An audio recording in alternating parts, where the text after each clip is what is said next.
私がこちらに向かう際、奥様はまだ岩隠れの里にいると聞きます。きっとあなたが帰ってくると信じているのでしょう。そんなよた話で出力などさせんぞ。そう簡単に人の心は死なないわ。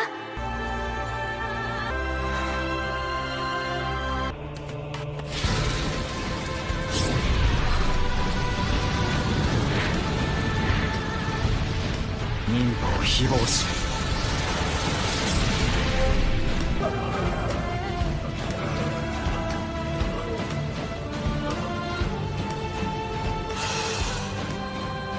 In the world of shinobis, we meet Gabimaru, a skilled and elusive warrior who possesses a unique and unsettling ability. He cannot die. In his dark and perilous journey, he manages to thwart every attempt to execute him, whether it be through beheading or burning. However, far from embracing this seemingly invincible trait, Gabimaru curses his inability to find release in death. As he reveals his haunting past to his interrogator, Gabimaru recounts his time training in Iwagakure village. It was within this rigorous environment that he honed his skills, developing a body beyond the limits of normal humans and transforming into a highly efficient killer. He also divulges that he was married to the daughter of the clan chief, painting a picture of a life filled with love and happiness. Yet, his desire to leave this world behind proved to be his undoing, as his request for permission to depart led to a devastating betrayal at the hands of the authorities. Despite numerous futile attempts to end his life, Gabimaru finds himself face to face with his interrogator, Yamada Asemon Sagiri. In an unexpected twist, it is revealed that Sagiri is not only an interrogator, but also a skilled sword tester and executioner from the Yamada clan. Sensing her calm demeanor and efficiency in her role, Gabimaru experiences a newfound fear, realizing the formidable opponent he is up against. This fear intensifies when Sagiri boldly asserts that Gabimaru remains deeply in love with his wife, striking a nerve within him. However, just as Gabimaru braces himself for his impending fate, Sagiri presents a startling proposition. She offers him a complete pardon and government protection, not only for himself, but also for his beloved wife. The condition? Gabimaru must embark on a perilous mission that defies death itself. He is to journey to the legendary land of Shinsekyo, whispered to possess the mythical elixir of immortality. In this race against other death row criminals, Gabimaru must retrieve the elixir, competing for a chance at eternal life. Driven by the promise of a peaceful life with his wife, the prospect of redemption, and an opportunity to defy his cursed existence, Gabimaru unhesitatingly accepts the mission. His determination to secure a future with his beloved wife overrides any apprehensions, plunging him into a world where life, death, and the pursuit of immortality collide. Sagiri recalls her early training as an executioner and the difficulty she had overcoming her fear and hesitation. The story shifts to a crucial moment as over 30 condemned criminals, blindfolded and willing to embark on a dangerous mission, gather together.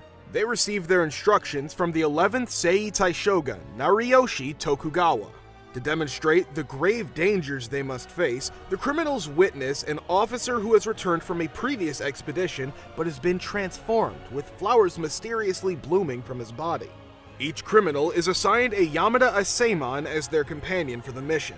However, they are informed that their numbers must be reduced, leading to a chaotic killing spree among the criminals. Amidst the chaos, the Shogun revels in the carnage unfolding before him. Gabimaru steps forward and confronts him.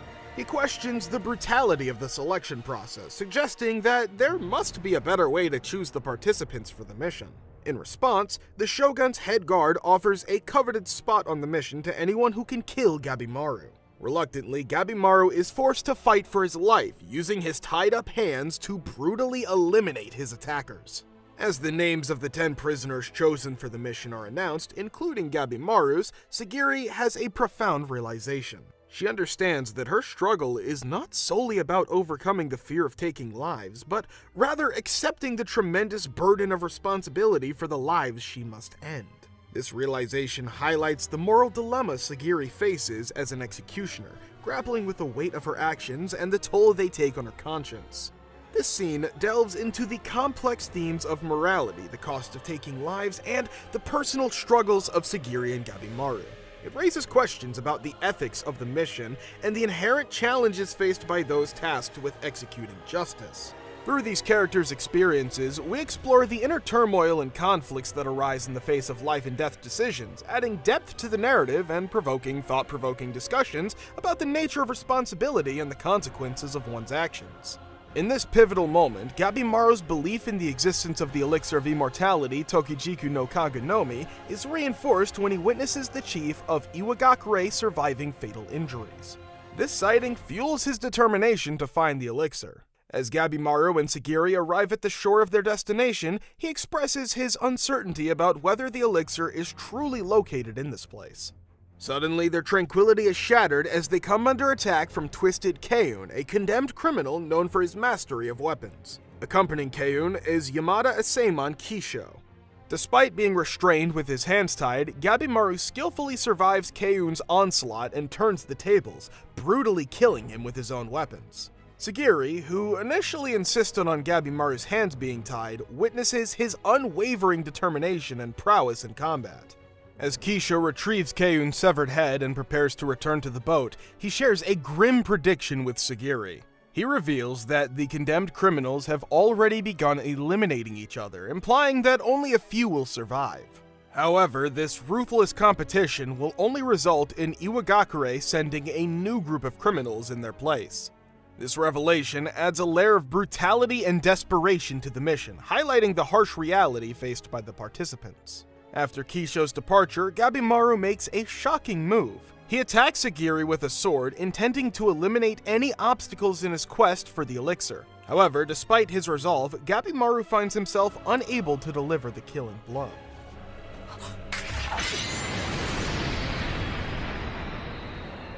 仕方ない時は仕方ないさ。悪いが死んでくれ。わしは何をためらってる。なぜだ。わしは伽藍のガビマルだ。悪ほど人を殺してきた。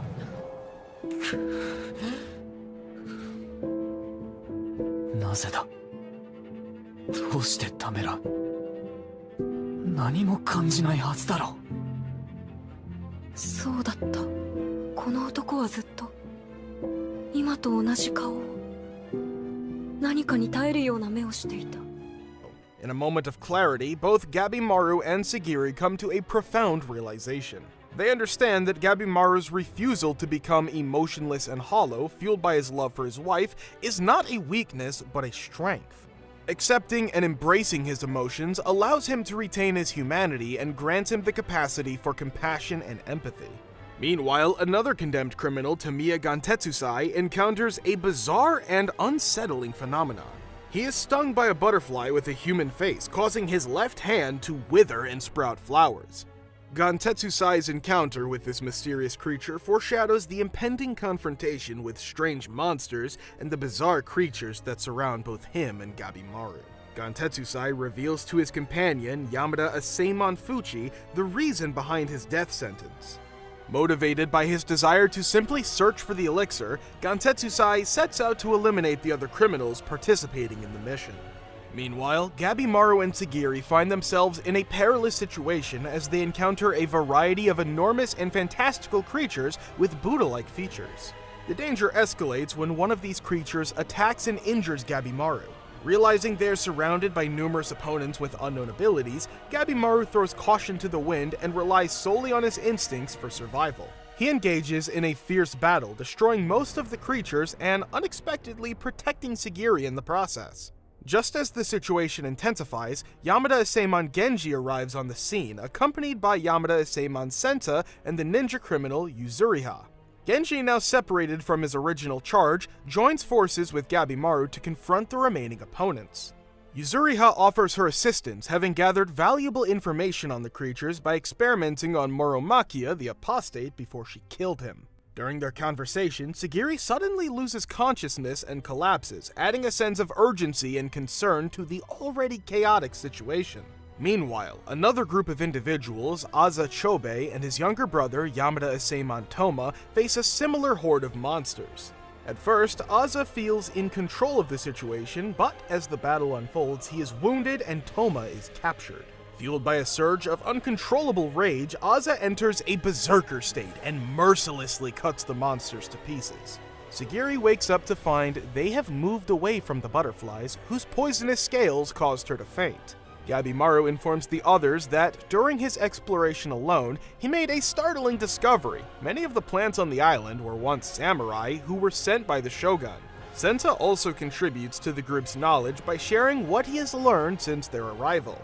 Genji proposes that he takes over Sagiri's role in guarding Gabimaru, citing her lack of battle skills. However, Sagiri firmly refuses, displaying her determination and resolve to fulfill her duty. She is determined to prove herself and contribute to their mission.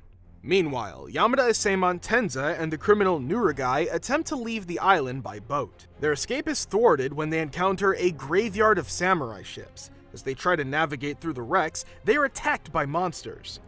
In the midst of their struggle, they stumble upon Yamada Iseman Kisho, who is still alive, but now has flowers sprouting from his body. Nurugai, burdened by guilt and the weight of responsibility for the downfall of the Sanka people, loses hope and resigns herself to her fate. However, Tenza refuses to give up and rallies her to fight alongside him as they make their way back to the island. While drying their clothes after their ordeal, Tenza makes a surprising discovery. Nurugai is revealed to be a young woman. This revelation adds an unexpected layer of complexity to their dynamic and relationship. They decide to circle the island together in search of a possible escape route. Meanwhile, Gabimaru empowers Sagiri, instilling in her the confidence to stand her ground and embrace the path of a samurai.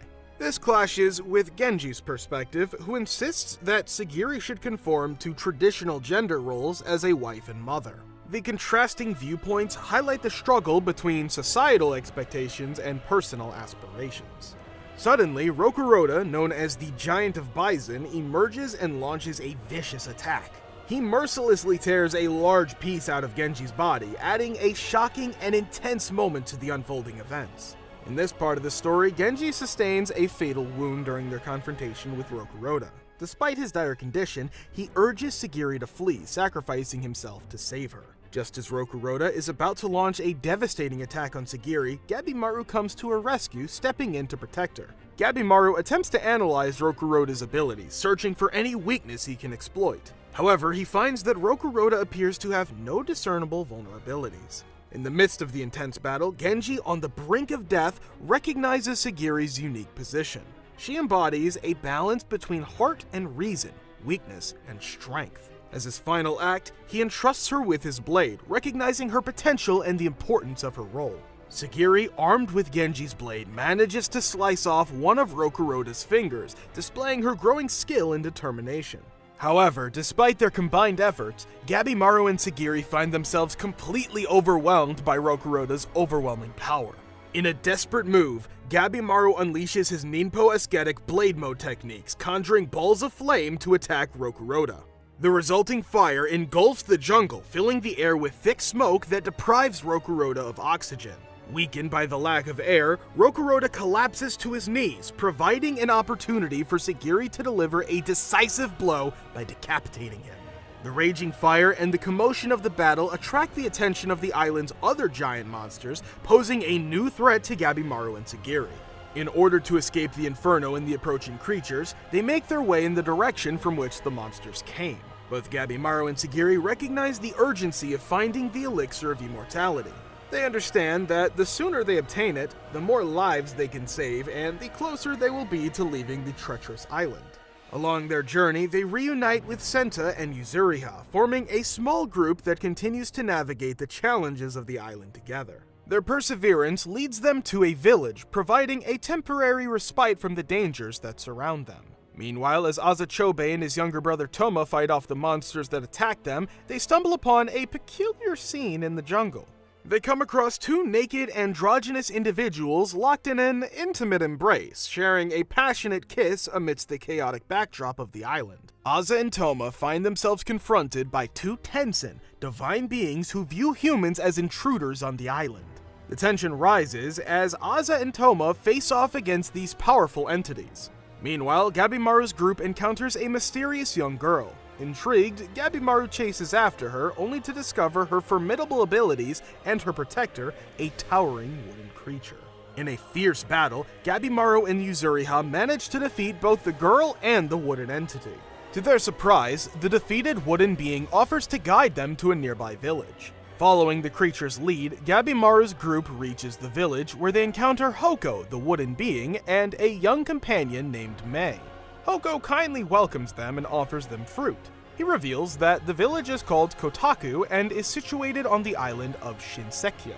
Hoko proceeds to provide them with valuable information about the island. He explains that Shinseikyo is divided into 3 distinct regions. The coastal area and surrounding forest are known as Eishu.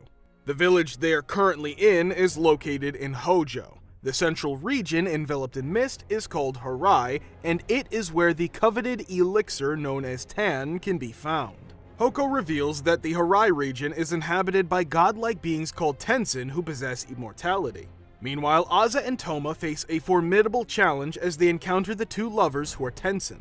Overwhelmed by their power, the brothers are defeated and thrown into a pit. In this pit, they are subjected to a transformative process that turns them into flowers, serving as the source of the elixir Tan. At Sagiri's urging, Gabimaru takes a moment to bathe and reflect on his wife's advice. He recalls her wise words, emphasizing the importance of relaxation in order to be mentally and physically prepared for the battles that lie ahead. This brief respite allows Gabimaru to recharge and gather his strength for the upcoming challenges in their quest for the elixir of immortality. Tenza Aza reflects on his difficult early life as a street urchin, highlighting the moment when his potential was recognized by the master Yamada Aseman Shion, who took him in as a student. This pivotal event shaped Tenza's path and ignited his journey as a warrior. Continuing their exploration of the island, Tenza and Nurugai are suddenly interrupted by a powerful androgynous Tenzin with flame-colored hair. The Tenzin effortlessly tosses Tenza aside, showcasing its superior strength. Tenza, relying on his agility and speed, attempts to strike at the Tenzin, successfully severing its head. However, to their astonishment, the Tenzin regenerates itself and relentlessly pursues them undeterred. Just as all hope seems lost, the blind yet seasoned warrior Shion comes to their rescue. With precise and swift movements, Shion decapitates the Tenzin, demonstrating his mastery in combat. Shion reveals that he had previously killed the criminal Akaginu who had tried to seduce him. However, he confesses that he was unable to find an exit from the island. Tragically, the Tenzin strikes again, delivering a fatal blow to Shion's throat. In a final act of selflessness, Tenza, fueled by desperation to save Shion and Nurugai, confronts the Tenzin with nothing but his bare hands. Despite knowing the risk, Tenza engages in a fierce battle, sacrificing his own life in order to create an opportunity for Shion and Nurugai to escape the clutches of the Tenzin. This poignant sacrifice highlights Tenza's unwavering loyalty and his willingness to give everything for those he cares about. It is a testament to his character and serves as a heart-wrenching reminder of the dangers and sacrifice faced by the characters in their quest for survival and the elixir of immortality. Gabimaru, growing impatient and driven by his determination, ventures alone towards Harai, the central region of the island. Along his path, he passes by motionless trees that chant sacred sutras, creating an eerie atmosphere. Eventually, he arrives at a temple where he encounters the same formidable Tenzin that had previously defeated the Aza brothers. Realizing that his usual techniques and skills are ineffective against the Tenzin's rapid regeneration, Gabimaru becomes desperate. He launches a series of relentless and rapid attacks, pushing himself to the limit. Finally, his persistent assault pays off and he manages to overcome the Tenzin. However, as the Tenzin succumbs, it transforms into a grotesque creature, half plant and half human, surrounded by flowers. The monstrous entity immediately launches an attack, seizing Gabimaru. Drawing upon his training and recalling his teachings, Gabimaru musters his remaining strength to deliver the most powerful attack he can muster, creating a momentary respite. In a timely intervention, Mei comes to his rescue, providing assistance and aiding in his escape from the clutches of the monstrous creature. Hoko, the wooden being, offers to guide Sagiri and the others to Harai and help in the search for Mei. Meanwhile, the 7 Tenzin, Shangdi Samatapadra, Daddy Aksho, Jijun Amakavadra, Sagacious Daishing Ratna, Yuanjun Tathada, Gonggong Manjusri, and defied Dijun Kundi gather to assess the situation and partake in the elixir, further revealing their divine nature and immortality. Hoko explains that all the humans who once inhabited the island eventually underwent a transformation, turning into plants. This revelation adds to the mystery and danger that surround the quest for the elixir of immortality. As Gabimaru regains consciousness, he encounters Tamiya Gantetsusai and Yamada Aseman Fuchi, signaling a convergence of characters and further developments in their journey. Thanks for watching. Don't forget to hit that like button, subscribe to our channel, and leave your thoughts and theories in the comments below. Until next time, stay tuned for more recaps, and see you in the next one.